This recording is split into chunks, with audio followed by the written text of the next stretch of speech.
अस्सलाम वालेकुम। आप देख रहे हैं मुबश्शिर लुकमान वीडियो।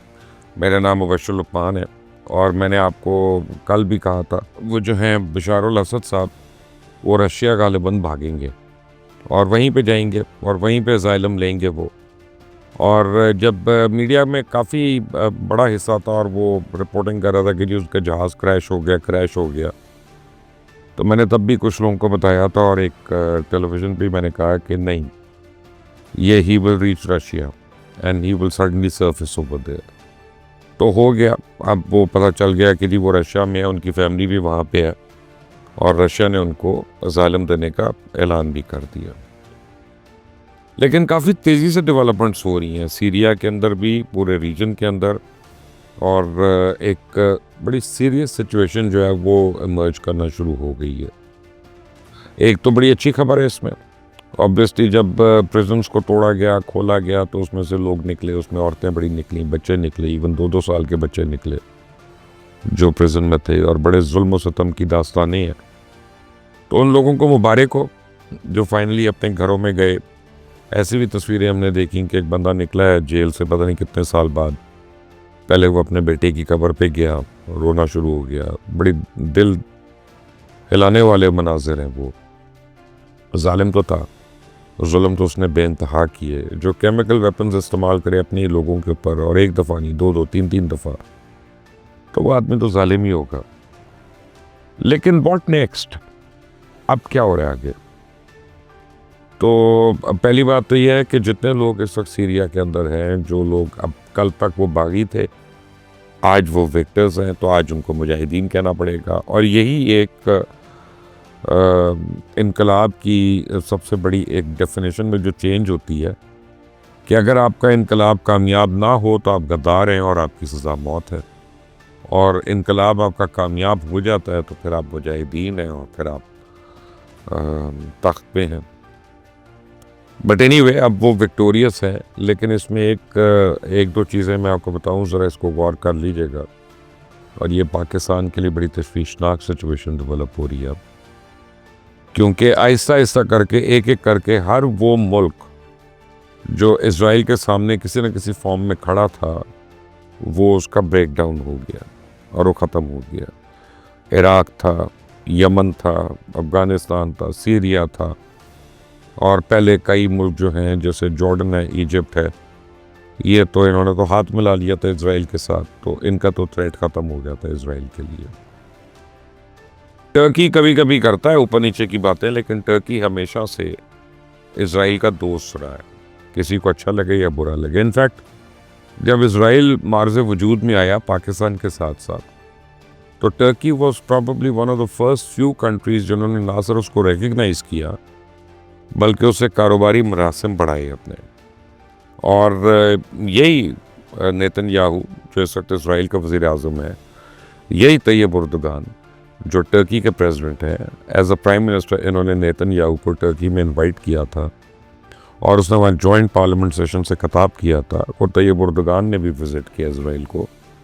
और इसराइल और टर्की का बहुत एक साइजेबल एक्सचेंज है, ट्रेड एक्सचेंज है, टूरिज़म एक्सचेंज है, तो ये कोई अनहोनी बातें नहीं है ये। अब वहाँ पे सीरिया में आपको तुर्किया के यानी टर्की के फ्लैग्स बहुत नज़र आएंगे। और इजराइल ने भी हमला कर दिया, उसने सालों पुराना अपना पैक्ट जो है सीरिया के साथ उसको ख़त्म कर दिया, उसने हमला कर दिया और उसने कह दिया ओपनली कि अब गोलान हाइट्स पे हमारी नज़र है। वैसे भी उनके पास है काफ़ी हिस्सा उसका, कि ये हमने लेना है और ये हमारा इलाका है। तो अब वो भी उस इलाके में पेशकदमी कर रहे हैं, उनके टैंक्स भी दाखिल हो गए हैं सीरिया में, उनकी एयरफोर्स भी हमले कर रही है, अमेरिका भी हमले कर रहा है वहाँ पे, और उनकी एयरफोर्स भी उनको एड कर रही है। लेकिन इस वक्त सीरिया के अंदर जो लोग आए हैं, जो बाहर से आप कह लें मुजाहिदीन हैं या बागी हैं, जो भी आपने चूज़ करना है वर्ड, उनमें अक्सरियत कौन है? उनमें अक्सरियत तो सीरियंस की है ही नहीं। उनमें तो ताजिक्स हैं, उज़्बेक्स हैं, चेचन्स हैं, इराकी हैं, और ममालिक के लोग हैं। सीरियन तो आटे में नमक के बराबर है उसमें। फ्री सीरियन आर्मी जो है वो तो हज़ारों के अंदर उसकी तादाद है ना। जो बनी हुई थी और जिसमें आर्मी के अपने डिफेक्शन वाले लोग थे जिन्होंने अपने लोगों को मारने से इनकार कर दिया था, और वो कमीशन छोड़ के आ गए थे, इनको मिल गए थे और इनके साथ। तो फिर इनको अमेरिका ने ट्रेन किया और इनको फंड किया, इनको वेस्टर्न पावर्स ने बड़ा हेविली फंड किया। और पिछले 2 साल में क्या हुआ कि जिसको हम आज तक शिया सुन्नी फसाद समझ रहे थे, वो पसे पुश चला गया, और ये एक वॉर ऑफ द लैंड जो है ये सामने आ गई। और आप ये देखें कि सबसे बड़ी बात यह कि अगर आप समझते हैं कि अब सीरिया में चैन होगा तो वो नहीं होगा, अगर आप लग रहा है कि सीरिया में अमन होगा तो वो नहीं होगा, क्योंकि डिज़ाइन नहीं है ये जो इस वक्त 21st सेंचुरी में न्यू वर्ल्ड ऑर्डर है, ये उस डिज़ाइन में नहीं आ रहा कि सीरिया में अमन हो। तो 3 ममालिक जो हैं वो तो अब दुनिया में तकसीम होने लगे हैं, वो टूटने लगे हैं अगले 1 साल के अंदर। ये मेरा अपना तज्जिया, इससे आप इख्तलाफ भी कर सकते हैं। नंबर 1 पे सीरिया, हम देखेंगे कि मुख्तलिफ ममालिक जो हैं इसके मुख्तलिफ इलाकों पे कब्ज़ा करेंगे और ये थोड़ा सा रह जाएगा एंड में। इराक है और बिलाखिर यमन के साथ भी उन्होंने इसी तरह करना। तो अब थ्रेट एक ही जगह से उनको, और उसी को न्यूट्रलाइज करना। वो थ्रेट क्या है? वो है कि पाकिस्तान। दुनिया में जितने भी इस्लामी ममालिक हैं उसमें सिर्फ पाकिस्तान है जो एक एटॉमिक पावर है, और पाकिस्तान है जिसके पास अपनी मिसाइल टेक्नोलॉजी है। यानी जो इजराइल को किसी भी स्टेज पे अगर कभी किसी से थ्रेट हो सकती है तो वो पाकिस्तान से है या पाकिस्तान से हो सकती है। तो अब आप पिछले कुछ महीने पहले आप देखें, आर्टिकल्स आते थे और ख़बरें आ रही थी न्यूज़ मीडिया में भी, तो जो पीटीआई के हामी हैं या पीएमएलएन या पीपल्स पार्टी के हामी हैं वो आपस में लड़ते रहते थे कि ये तुमने कराया तो ये उसने कराया। कि times of Israel, Jerusalem post, the zoo, ये सारे पेपर्स जो हैं ये आर्टिकल्स लिख रहे हैं कि इमरान खान को फ़ौरन रिहा करवाया जाए, बिकॉज इमरान खान जो है वो इजराइल का फ्रेंड है और वो इजराइल और पाकिस्तान के ताल्लुकात की बेहतरी के लिए बड़ा काम कर रहा था। अब यही बातें और मीडिया ने भी करना शुरू कर दिया। फिर हमने देखा कि किस तरह से वो वेस्टर्न कंट्रीज़ जिनके मतलब इमरान खान कहता था कि हम इनके ग़ुलाम नहीं, एब्सोल्युटली नॉट, इनसे हमें आज़ादी चाहिए, वहीं तहरीक इंसाफ के लोग जाके लॉबिंग फर्म्स हायर कर रहे हैं और वही उसके लिए 50 लोग 40 लोग कांग्रेसमैन जो हैं वो आके अमेरिकन कांग्रेस में कह रहे हैं कि जी इसके साथ जुल्म हो रहा है, ये रिहा कराओ। ब्रिटिश पार्लियामेंट में हो रहा है, हाउस ऑफ कॉमन्स में हो रहा है, फ़र्क नहीं पड़ता उससे, लेकिन आपको मैं एक प्रीएम्बल दे रहा हूँ कि ये सब कुछ हो रहा था।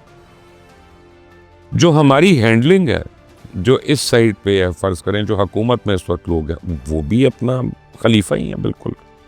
हालांकि खलीफा तो बड़ा अच्छा लफ्ज़ है, मुझे उनके लिए नहीं इस्तेमाल करना चाहिए, लेकिन मैं अब मासूम है, आप समझें कि 26 नवंबर को जब इस्लामाबाद से लोगों को निकाला गया, वहाँ से उनको क्लियर किया गया सारे धरने वरने की सिचुएशन को, तो इंफॉर्मेशन मिनिस्टर हैं वो आके प्रेस कॉन्फ्रेंस में किस तरह के जुमले बोल रहे हैं, वो जूतियाँ छोड़ के भाग गए तो वो ये करके भाग गए। इंटीरियर मिनिस्टर हैं वो आके शाबाशें दे रही हैं कि मैं सर फाड़ दूंगा तो ये हो जाएगा, या अगर एक गोली का बर्स्ट चल जाएगा एक बंदूक का तो सारे दौड़ लगा देंगे, तो ये कर देंगे। और उधर अली अमीन गंडापुर है, वो क्या कह रहे हैं कि मैं पंजाब आ रहा हूँ, कभी वो कहते हैं मैं डोली लेके आ रहा हूँ, कभी बारात लेके आ रहा हूँ, फिर कहते हैं कि पंजाब जो वो पश्तून जो हैं वो ये हैं, हम गयूर हैं। उधर वो बुशरा मानिका जो है वो कह रही है कि ये तो बड़े गद्दार हैं, पठान जो हैं, पंजाबी जो हैं वैसे नहीं। बेसिकली हो क्या रहा है, विदाउट रियलाइजिंग हम लोग जो है अपने मुल्क में, हमारे मुल्क में सेक्टेरियन इशू तो हमेशा से है, शिया सुन्नी का तो हमेशा से इख्तलाफ है, मज़हब के नाम पे तो कत्ल होता है यहाँ पे, लेकिन अब हम लिसानियत का और हम अब फ़िरका वारियत के अलावा हम लिसानियत का और सुबाइयत का हम इतने ज़्यादा हम खुदा न खास्ता डिवाइड पैदा कर रहे हैं विदाउट नोइंग कि ये कहीं सीरिया वाली कंडीशन जो है वो किसी और को कुछ करने की ज़रूरत नहीं है। वहाँ पर तो पता नहीं उनका कितने 10 साल 15 साल में कितना ज़्यादा पैसा लगा, यहाँ पे तो वो उतना पैसा भी नहीं लगना था, क्योंकि हम ऑलरेडी हमारे टेम्पर्स जो हैं वो फ्लाई कर रहे हैं और हम आग लगी हुई है हर तरफ। और बिल्कुल मैं एक सच बात कह रहा हूँ, किसी को बुरी लगे या अच्छी लगे, चाहे वो हुकूमत में हो चाहे वो किसी और ओहदे पे हो, कि मैं यहाँ से क्वेटा नहीं जा सकता लाहौर से, इट इज़ नॉट सेफ, बगैर बताए मैं शुमाली इलाका जात में नहीं जा सकता, या पाराचनार के पास मैं विज़िट करने नहीं जा सकता फैमिली के साथ कि ये टूरिस्ट स्पॉट है तो मैं हम ज़रा चले जाएं वहाँ पे। रात को आप पंजाब के अंदर से सिंध में नहीं एंटर कर सकते, कच्चे के इलाके के डाकू जो हैं वो हर तरफ फिर रहे हैं। इस मुल्क में कच्चे के डाकू अलग हैं और पक्के के डाकू अलग हैं, ऊपर सारे जो बैठे हुए हैं। और हमने कितने नो गो एरियाज अपने क्रिएट कर लिए हैं यहाँ पे, और इतनी ज़्यादा पोलराइजेशन हो गई है कि हमारी मजहबी डिवाइड है, हमारी सुबाइयत की डिवाइड है, हमारी अर्बन एंड रूरल की डिवाइड है, हमारी जो है वो एथनिक डिवाइड है, हमारी जो है बरादरीज़म के ऊपर डिवाइड है। और अब ये कितनी डिविजन्स हैं और ये मल्टीप्लाई हो रही हैं, इसका किसी को अंदाज़ा ही नहीं है। और अगर कोई ये समझता है, चाहे वो चीफ जस्टिस हो, चाहे वो कोई जर्नैल हो, चाहे वो कोई इंटीरियर मिनिस्टर हो, चाहे वो कोई फॉरेन मिनिस्टर हो, कि ना मैं अपना टेन्योर ज़रा अच्छी तरह निकाल लूँ, आने वाला जो है वो आके देखेगा या हम इसको हैंडल कर लेंगे, तो फिर ये हैंडल नहीं होगा। ये अब हम एक डेंजरस थ्रेशोल्ड लेवल के ऊपर जा रहे हैं। हमें यहाँ टेम्पर्स को अब डैम्पन करना है, हमें अब उनको माइल्ड करना है। मुझे और आपको इट डजंट मैटर हम किस डिवाइड के किस साइड पे हम बैठे हैं, हमें एक दूसरे के लिए अदम बर्दाश्त पैदा करनी है। हमें एक दूसरे के लिए अब जो है ना ये सोचना है कि नहीं यार, हर चीज़ इसकी गलत नहीं और हर चीज़ मेरी भी सही नहीं है। और जो हम अपने आप के लिए आर्गूमेंट्स देते हैं, हम उतने नहीं तो कम से कम कुछ फ़ीसद मार्जिन हमें अपने मुखालिफ के लिए भी देने पड़ेंगे। Pakistan is entering a phase कि ये सीरिया और अफ़गानिस्तान के बाद मुझे तो डर ये लग गया कहीं खुदा न खास्ता हमारी बारी ना आ जाए, और हमारे अंदर इतने शोले भड़क रहे हैं, इतने शोले भड़क रहे हैं, इतनी आग लग रही है कि थोड़ी थोड़ी देर में हमें कोई ना कोई बहाना चाहिए। आप देखें ना, कोई दिन में ऐसा दिन नहीं है कि हमारे मुल्क में कॉन्फ्रंटेशन ना हो, लड़ाई झगड़ा ना हो, हुकूमती सतह पे, सियासी सतह पे, किसी भी सतह को आप ले लें, मजहबी सतह पे, कि रोज़ हमारी जो है वो एक वॉर लाइक सिचुएशन बनी हुई है। 21वीं सदी है, 25 साल हो गए अब 21 सदी को, और पूरी दुनिया जो है वो 5G पे चली गई है और हमारा 3G भी सही नहीं चल रहा, 4G तो दूर की बात है। हमने कुछ, हमारी शाख जो है वो एक ख़ास किस्म की शाख है, वो आती है हमारी इंटरनेट की केबल को बाइट कर जाती है। यानी हमें ये एहसास नहीं है कि लोगों को हम इंफॉर्मेशन से तो डिप्राइव कर नहीं सकते, लेकिन हम अपने मुल्क की तरक्की को ज़रूर रोक रहे हैं, हम उसको ज़रूर नुकसान पहुँचा रहे हैं और उसको ज़रूर हम हैमर अप कर रहे हैं।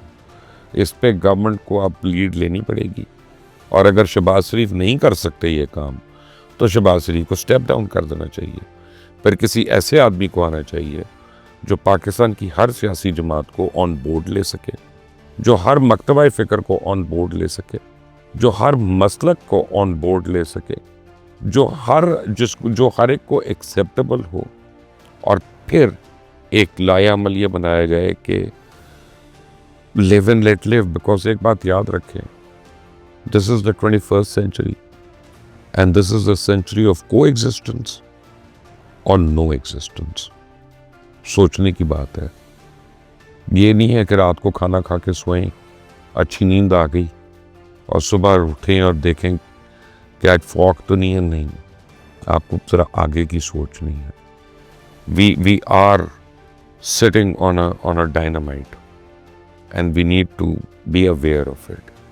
अब ये पिन निकलने की देर है इसकी, या हम डायनामाइट से दूर हो जाएं या फिर हम तैयार हो जाएं कि हमारा क्या हाल होना है। सोचिएगा। मुझे भी अपनी राय दीजिएगा इस पर। अल्टिल द नेक्स्ट टाइम, अल्लाह हाफिज़।